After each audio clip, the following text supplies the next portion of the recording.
ನಮಸ್ತೆ ನನ್ನ ಪ್ರಿಯ ವೀಕ್ಷಕರೇ, ನಮ್ಮ ಲಕ್ಷ ಚಾನಲ್ಗೆ ಸ್ವಾಗತ.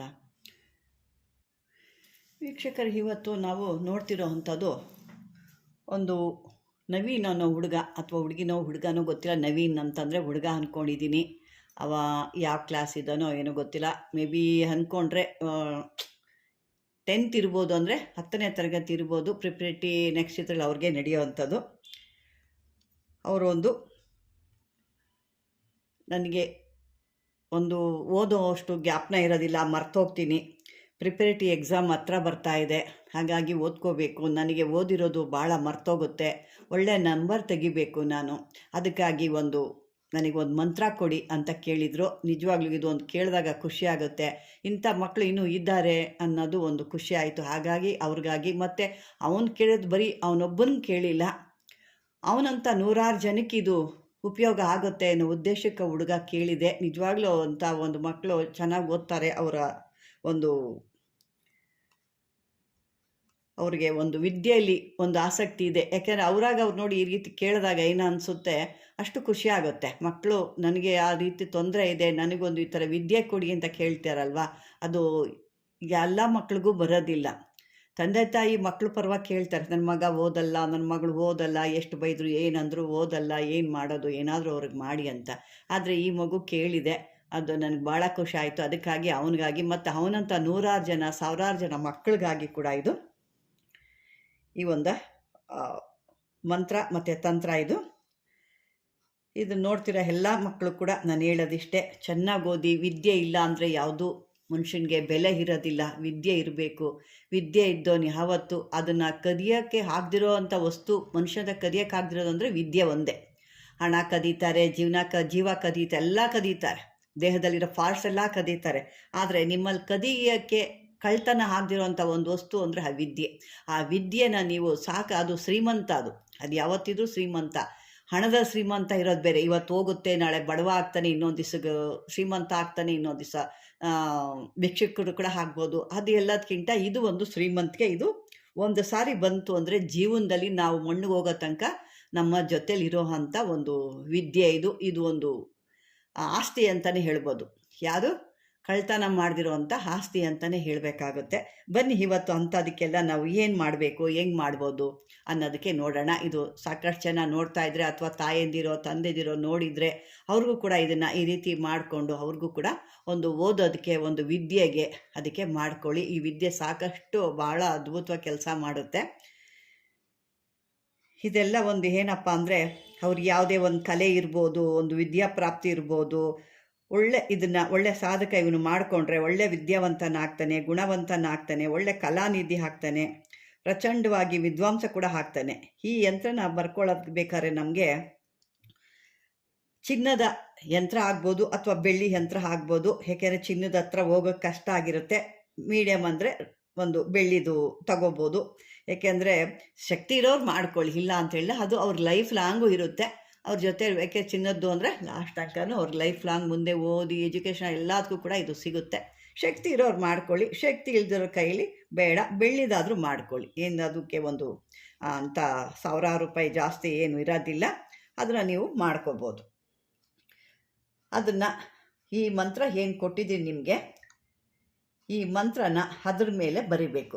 ಏನು ನೋಡಿ, ಇಲ್ಲೊಂದು ಕೊಟ್ಟಿದ್ದೀನಲ್ವಾ, ಟ್ರಯಾಂಗಲ್ ಡಿಸೈನ್ ಕೊಟ್ಟಿದ್ದೀನಿ. ಅದು ನಾನು ತೋರಿಸ್ತೀನಿ. ಈ ಮಂತ್ರ ತೋರಿಸ್ತಾ ಇದ್ದೀನಿ. ಅದು ಒಂದು ಯಂತ್ರ ಯಾವ ರೀತಿ ಮಾಡ್ಕೊಳ್ಳೋದು ಅನ್ನೋದು ಕೂಡ ನಾನು ತೋರಿಸ್ತೀನಿ ನಿಮಗೆ.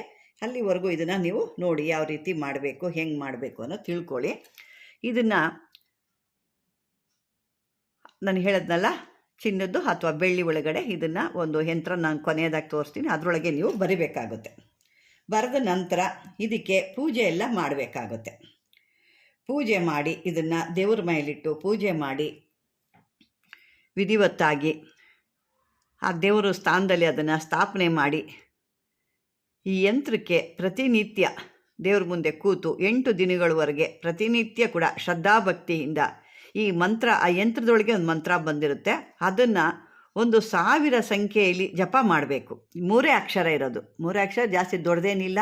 ಅಯ್ಯೋ ಏನಪ್ಪ 1000 ಸಂಖ್ಯೆಯಲ್ಲಿ ಹೇಳು ಅಂತ ಹೇಳ್ತಿದ್ದಾರೆ ಅಂತ 1000 ಸಂಖ್ಯೆಯಲ್ಲಿ ಹೇಳಬೇಕಾಗುತ್ತೆ. ಅಥವಾ ನಿಮಗೆ ಇದು ಇನ್ನೂ ಅಂತಂದ್ರೂ ಬೇಕು ಕೂಡ ಅದಕ್ಕಿಂತ ಜಾಸ್ತಿ ಹೇಳ್ಬೋದು, ಇಲ್ಲ ಸಹಸ್ರ ಸಂಖ್ಯೆಯಲ್ಲಿ ಕೂಡ ಹೇಳ್ಕೊಬೋದು, ಜಾಸ್ತಿನೂ ಹೇಳ್ಬೋದು.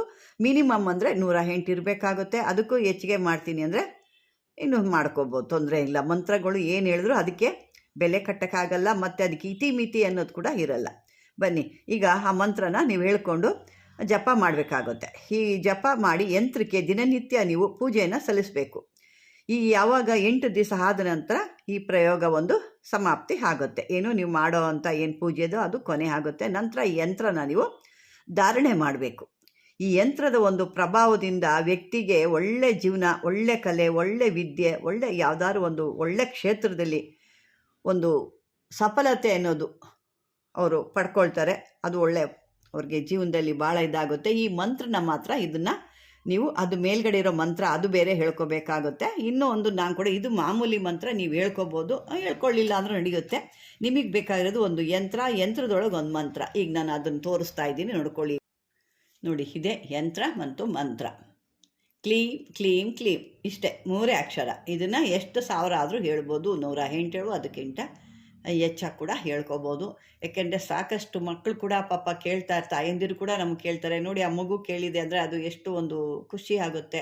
ಅವನಿಗೂ ಒಂದು ಇದ್ರ ಮೂಲೆ ಕರೆಕ್ಟಾಗಿದೆ, ಟ್ರ್ಯಾಂಗಲ್ ಡಿಸೈನು ಅಂತ ಹೇಳ್ತೀವಿ, ಅಥವಾ 3 ಮೂಲೆಗಳುಳ್ಳದು ಅಂತ ಕೂಡ ಹೇಳ್ತೀವಿ. ಇದನ್ನು ಇದೇ ರೀತಿ ಬರ್ಕೊಂಡು ಈ ಮಂತ್ರನ ನೀವು ಮಾಡ್ಕೋಬೇಕಾಗುತ್ತೆ. ಅದು ಬೆಳ್ಳಿಲಿ ಅಥವಾ ಚಿನ್ನದಲ್ಲಿ, ನಿಮ್ಗೆ ಶಕ್ತಿ ಇರೋರು ಚಿನ್ನದಲ್ಲಿ ಕೂಡ ಮಾಡ್ಕೊಬೋದು. ಇಲ್ಲ ನಮಗೆ ಒಂದು ಅಷ್ಟು ಶಕ್ತಿ ಇಲ್ಲಾಂದರೆ ಒಂದು ಇದರಲ್ಲಿ ಕೂಡ ಮಾಡ್ಕೋಬೇಕಾಗುತ್ತೆ. ಬೆಳ್ಳಿ ಒಳಗಡೆ ಮಾಡಿಕೊಂಡು ಒಳಗಡೆ ಬರೆಯುವಂಥ ಆ ತಗಡು ಇರುತ್ತೆ ಅದು ಕೂಡ ಬೆಳ್ಳಿದೆ ಆಗಬೇಕಾಗುತ್ತೆ. ಮತ್ತು ಮೇಲ್ಗಡೆ ಆ ತಾಯ್ತಕ್ಕೆ ಅಂದರೆ ಯಂತ್ರ ಇದು ಯಂತ್ರ ನಿಮಗೆ ತೋರಿಸ್ತಿರೋದು ಯಂತ್ರ. ಅದರೊಳಗಡೆ ಆ ಯಂತ್ರನ ಇಕ್ಕುವಂಥದ್ದು ತಾಯಿತ. ಆ ತಾಯ್ತದೊಳಗೆ ಹಾಕಿ ನಿಮಗೆ ಅದನ್ನು ಇಡಬೇಕಾಗುತ್ತೆ. ನಾನು ನಿಮಗೆ ಒಂದು ತೋರಿಸ್ತೀನಿ ಯಾವ ರೀತಿ ಅನ್ನೋದು ನಿಮಗೆ.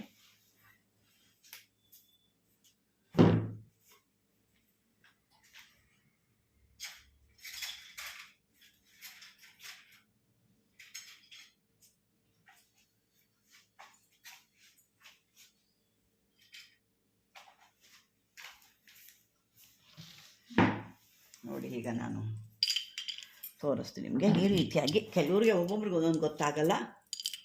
ನೋಡಿ, ಈ ರೀತಿ ನಿಮ್ಗೆ ಯಾವುದು ಬೇಕೋ ಆ ಥರದ ಡಿಸೈನಲ್ಲಿ ಮಾಡ್ಬೋದು. ನೋಡಿ, ಇದರಲ್ಲಿ ಈ ಥರದ ಕಡೆ ಮಾಡಿ ಅದರೊಳಗಡೆ ಇಟ್ಟು ನೀವು ಮಾಡ್ಬೋದು. ಇದ್ರ ಮೇಲೆ ಒಂದು ಕಡೆ ಆಂಜನೇಯ ಇದ್ದಾನೆ, ಮತ್ತು ಒಂದು ತ್ರಿಕೋಣ ಇದೆ, ಗಣೇಶನೂ ಕೂಡ ಇದ್ದಾನೆ. ಇದು ತಾವೀಜು ಅಂತ ಹೇಳ್ತಾರೆ, ಇದು ತಾವೀಜೆ ಅಂತ ಹೇಳ್ತಾರೆ. ಈ ರೀತಿ ಕೂಡ ಮಾಡ್ಕೋಬೋದು. ಅದು ಆಗಲಿಲ್ಲ ಅಂದರೆ ನೋಡಿ, ಇದು ಬೆಳ್ಳಿದು, ಇದು ಶುದ್ಧವಾದ ಬೆಳ್ಳಿದು. ಈ ರೀತಿ ಕೂಡ ಯಂತ್ರ ಸಿಕ್ಕಿ ಆ ಯಂತ್ರನ ಬರೆದು ಈ ತಾಯ್ತದಲ್ಲಿ ತುಂಬಿ ಹಾಕ್ಕೋಬೋದು. ನಮಗೆ ಶಕ್ತಿ ಇಲ್ಲ ಅಂತಂದರೆ ಇದು ಪಂಚಲೋಹದ್ದು, ಇದರಲ್ಲಿ ಕೂಡ ಹಾಕ್ಕೋಬೋದು. ಈ ರೀತಿ ಇರುತ್ತೆ.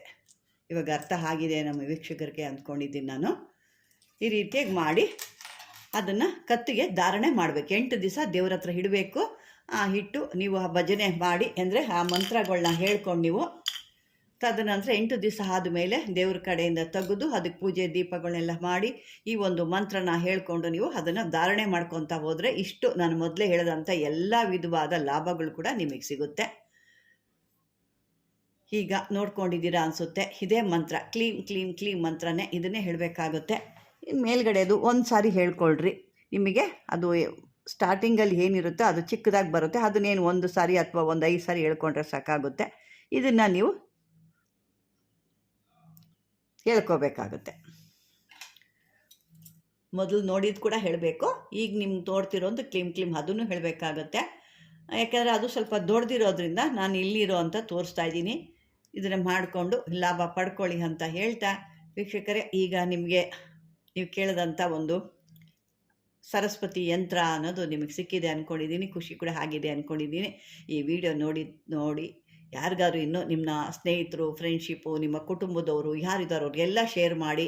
ಪಾಪ ಓದೋ ಅಂಥ ವಿದ್ಯೆ ಇದು. ಈ ವಿದ್ಯೆಗೆ ಯಾರೂ ಒಂದು ತೊಂದರೆ ಆಗಬಾರ್ದು.